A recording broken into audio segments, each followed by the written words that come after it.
তো গাইজ, যেমনটা আমরা আগের এপিসোডে দেখেছিলাম, জিও ইয়ান লাগাতার জিয়াও টিয়ানকে মারতেই ছিল। সে তাকে পুরোপুরি মুছে ফেলতে চাইছিল। এই কারণেই একের পর এক পাওয়ারফুল পাঞ্চ অ্যাটাক চালিয়ে যাচ্ছিল। কিন্তু ঠিক তখনই সেখানে গ্রেট এল্ডার এসে পৌঁছায় এবং জিয়াও টিয়ানকে বাঁচিয়ে নেয়। এরপর সব এল্ডার আর স্নেক গার্ড চারদিক থেকে জিও ইয়ানকে ঘিরে ফেলে। কিন্তু ঠিক সেই মুহূর্তে সেখানে হাজির হয় ইয়াও মিং। তাকে দেখে সবাই অবাক হয়ে যায়। জিয়াও টিয়ান আর গ্রেট এল্ডার মনে করেছিল শত শত বছর বন্দী থাকার কারণে ইয়াওমিং নিশ্চয়ই অনেক দুর্বল হয়ে গেছে। কিন্তু বাস্তবে ইয়াওমিং ছিল জিও ইয়ানের পিলসির কারণে পুরোপুরি রিকভার করা। সে ঝড়ের গতিতে জিয়াও টিয়ানের উপর আক্রমণ শুরু করে এবং নির্মমভাবে তাকে মারতে থাকে, যেন বছরের পর বছরের যন্ত্রণা ফিরিয়ে দিচ্ছে, যদিও সে তাকে মারতে চাইছিল না। কিন্তু জিয়াও টিয়ান ক্ষমতার লোভে পুরোপুরি অন্ধ হয়ে গিয়েছিল। সে জোর করে সেই জিভি স্টাফ নিজের করার চেষ্টা করে, আর ঠিক সেই মুহূর্তেই তার শরীর ছাই হয়ে যায়।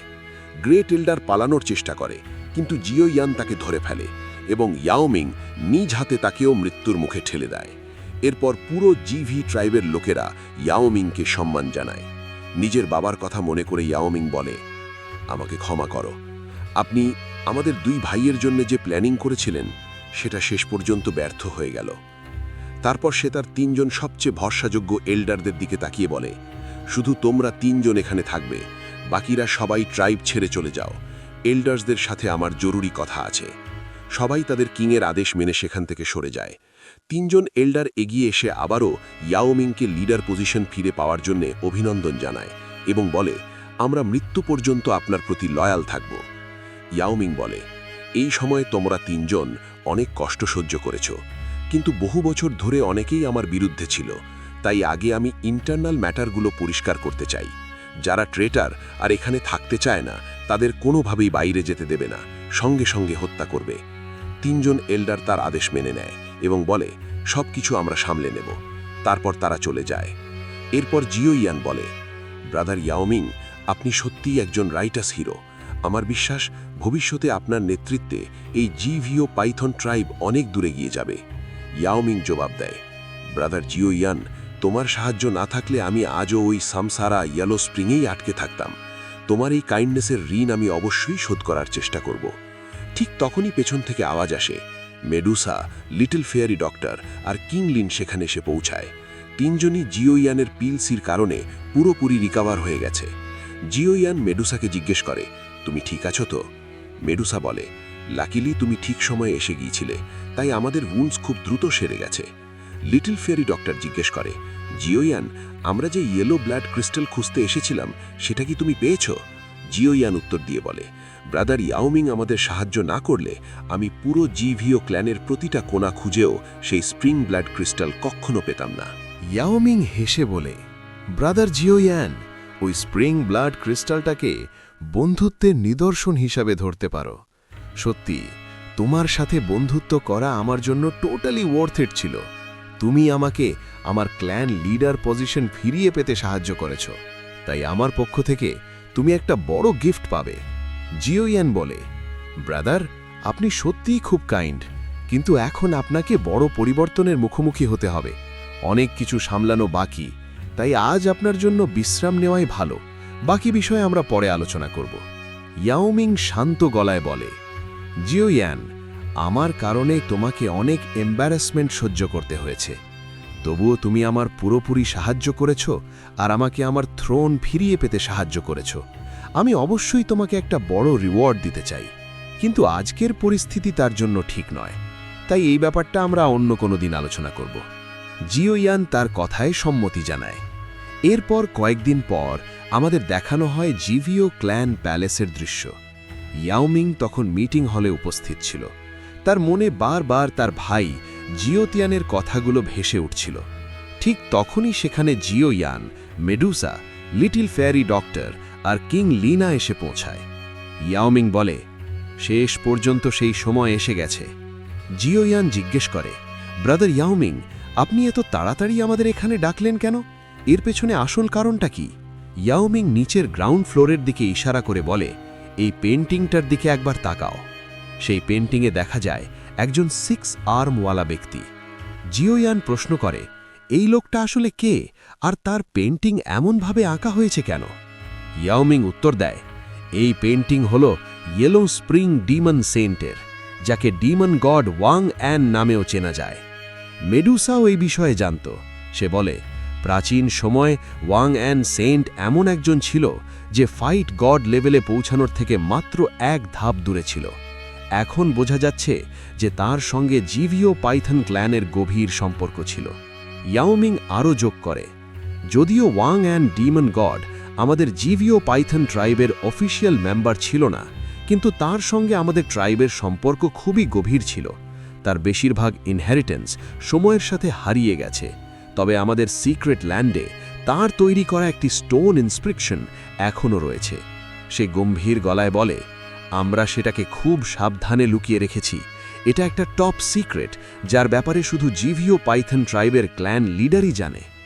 আরও বলে, তার মৃত্যুর পর সারা জীবনের জ্ঞান ওই স্টোন ইনস্ক্রিপশনের ভেতরে সিল করে রাখা হয়েছে।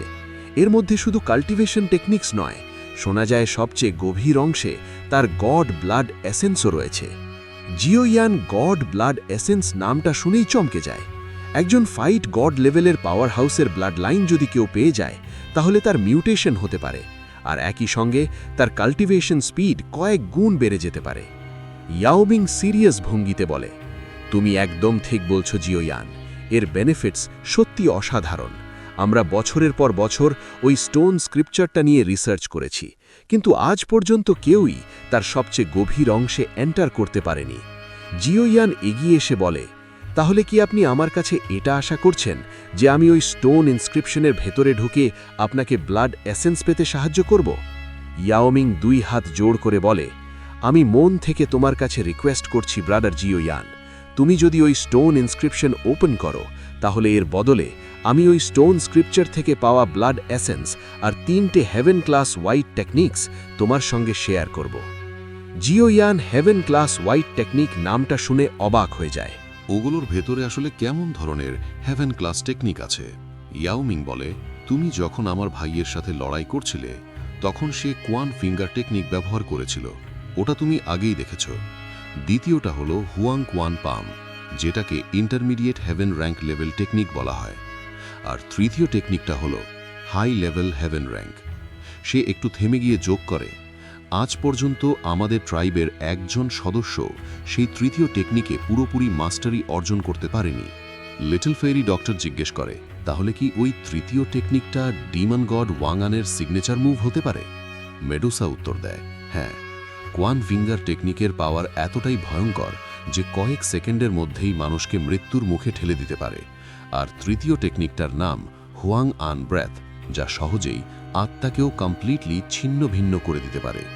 ডিমন সেন্ট হুয়াং আন তার শত্রুদের মোকাবিলা করার সময় ঠিক এই ব্রেথ টেকনিকটাই ব্যবহার করেছিল, আর এক আঘাতেই তার সব শত্রু মারা গিয়েছিল, কারণ তাদের সোলস পুরোপুরি ধ্বংস হয়ে গিয়েছিল। জিওয়ান গম্ভীর কণ্ঠে বলে, ওয়াং কোয়ান ডিমন গডের আল্টিমেট মুভ, যাকে ওয়াং কোয়ান স্কাই ব্রেথ বলা হয়, ওটা সত্যি অত্যন্ত ভয়ঙ্কর। সে মনে মনে ভাবে, যদি আমি এই টেকনিকে মাস্টারি অর্জন করতে পারি, তাহলে অল অফ সোলসের 3 স্টার ফাইট সেন্টের মুখোমুখি হয়ে তাকে মারার চান্সেস বহু গুণ বেড়ে যাবে। জিওয়ান এরপর ইয়াওমিংকে জিজ্ঞেস করে, আপনাদের জিভিও পাইথন ট্রাইবের রয়্যাল মেম্বার্স পর্যন্ত যদি ওই ওয়াং কোয়ান টেকনিক অর্জনে ব্যর্থ হয়ে থাকে, তাহলে আপনি কিভাবে এতটা নিশ্চিত যে আমি সব বাধা ভেঙে এগোতে পারব? ইয়াওমিং গভীর শ্বাস নিয়ে বলে, কারণ ওই স্টোন ইনস্ক্রিপশনের ভেতরে এখনও ওয়াং আনের অবশিষ্ট আত্মা আছে, যে ওই টেকনিক্সগুলোর রক্ষা করছে। সেখানে এন্টার করতে হলে অন্তত হেভেনলি স্টেটের সোল পাওয়ার দরকার। কিন্তু দুর্ভাগ্যজনকভাবে আমরা ম্যাজিক্যাল বিস্ট হয়েও সোল কাল্টিভেশনের ওপর তেমন ফোকাস করিনি। কিন্তু ব্রাদার জিওয়ান, তুমি একজন পিল অ্যালকেমিস্ট। আমি তোমার অসাধারণ সোল পাওয়ার নিজের চোখে দেখেছি। সত্যি বলতে কি, তোমাকে ছাড়া আর কারোর কাছে আমি এই সাহায্য চাইতে পারি না। জিওয়ান বলে, ব্রাদার ইয়াওমিং, আপনি আবার ক্ল্যান লিডারের পজিশন ফিরে পেয়েছেন, কিন্তু আপনি কি এটা নিয়ে চিন্তিত নন যে যদি আমার কাছে সাহায্য চাইবার খবর বাইরে লিক হয়ে যায়? এই কথা শুনে ইয়াওমিং গম্ভীর কণ্ঠে বলে, জিওয়ান, তুমি সত্যি খুব সতর্ক, কিন্তু বাস্তবতা হলো আমাদের জিভিও পাইথন ট্রাইব অনেক দিন ধরে ধীরে ধীরে দুর্বল হয়ে পড়ছে, আর আমাদের ব্লাড লাইনও ক্রমেই ইম্পিউরিটিতে ভরে যাচ্ছে। এখন আমরা খুব কষ্টে নিজের টেরিটরি রক্ষা করতে পারছি। যদি বাইরের লোকেরা জানতে পারে যে আমরা দুর্বল হয়ে গেছি, তাহলে তারা অবশ্যই এই সুযোগ নেবে। তাই আমি কোনো রিস্ক নিতে চাই না। আমি ওই ব্লাড লাইন ও ওই টেকনিক্স অর্জন করে আমাদের জি-ভিউ পাইথন ট্রাইবের হারানো গৌরব আবার ফিরিয়ে আনতে চাই। কিন্তু বহু বছর বন্দী থাকার কারণে আমি এখন অনেক দুর্বল। আমার পুরো পাওয়ার এখনও ঠিকমতো রিকভার হয়নি। তাই এই স্টোন স্ক্রিপচার খুলতে তোমার সাহায্য দরকার। জিওয়ান হালকা হেসে বলে, ব্রাদার ইয়াওমিং, আপনি সত্যিই খুব অনেস্ট, তাই আমি আমার দিক থেকেও পুরো চেষ্টা করব। এটা শুনে ইয়াওমিং খুশি হয়ে যায় এবং মন থেকে জিওয়ানকে ধন্যবাদ জানায়। কিছুক্ষণ পর নতুন একটি দৃশ্য দেখা যায়। জিওয়ান, তার সঙ্গীরা এবং ইয়াওমিং একসাথে জি-ভিউ পাইথন ট্রাইবের অ্যানসেস্টার ল্যান্ডে পৌঁছায়। সেখানে একটা বিশাল স্টোন ইনস্ক্রিপশন ছিল। ইয়াওমিং বলে, এটাই সেই স্টোন স্ক্রিপচার। আমিও একবার হুয়াং আন স্কাই পেথ টেকনিক পাওয়ার চেষ্টা করেছিলাম। আমি এর ভেতরে ঢুকেছিলাম, কিন্তু নিজের শক্তি নিয়ে এন্টার করতেই ভয়ঙ্কর আঘাত পেয়ে সঙ্গে সঙ্গে বাইরে ছিটকে পড়ে যায়। এরপর পুরোপুরি রিকভার হতে আমার প্রায় অর্ধেক বছর লেগে গিয়েছিল। তাই তোমাকে ভীষণ সতর্ক থাকতে হবে। সে নিজের পাওয়ার দিয়ে শিলালিপিটা পরীক্ষা করে বলে, নিশ্চয়ই এই স্টোন স্ক্রিপচার থেকে বেরোনো এনার্জি অত্যন্ত শক্তিশালী। এটা পরিষ্কার যে এটাকে সেই ওয়ান স্টেপ ফাইট গডই তৈরি করেছিল, যে ফাইট গড রেলমে পৌঁছতে মাত্র এক ধাপ দূরে ছিল। ইয়াওমিং জিজ্ঞেস করে, এই প্রসেসে তোমার প্রাণ নাশের ঝুঁকি থাকতে পারে, তবুও কি তুমি নিশ্চিত যে এই টাস্কটা শেষ করতে পারবে? জিওয়ান উত্তর দেয়, পুরোপুরি নিশ্চিত তো নয়, কিন্তু আমি আমার সর্বোচ্চ চেষ্টা করব। ইয়াওমিং গম্ভীরভাবে বলে, এখন সব কিছুই তোমার ওপর ডিপেন্ড করছে। যদি সামান্য কিছু ভুল মনে হয়, সঙ্গে সঙ্গে বাইরে বেরিয়ে আসবে। জিওয়ান কথাটা বুঝে নেয়। সে কিংলেন, লিটল ফেরি ডক্টর এবং মেরুসাকে বলে, তোমরা সবাই এখানেই আমার জন্য অপেক্ষা করবে। ওদের সবারই চিন্তা হচ্ছিল, কিন্তু কেউই জিওয়ানকে এগিয়ে যেতে আটকাতে পারেনি। জিওয়ান ওই স্টোন স্ক্রিপচারের সামনে বসে নিজের সোল বডি বের করে আনে।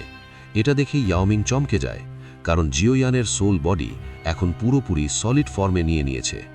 এত কম বয়সে এই ছেলে সত্যি অবিশ্বাস্য পর্যায়ে পৌঁছে গেছে।